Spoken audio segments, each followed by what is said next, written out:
pag ginagawa nyo, sako ba?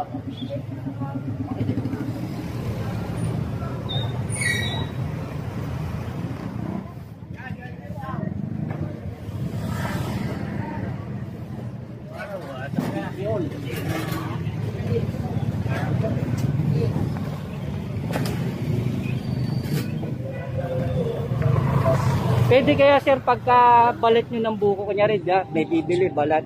May nakahanda na kayo sa Tapos lang namin ng o ang pangit yung tignan, pagkain pa naman yung tinda nyo.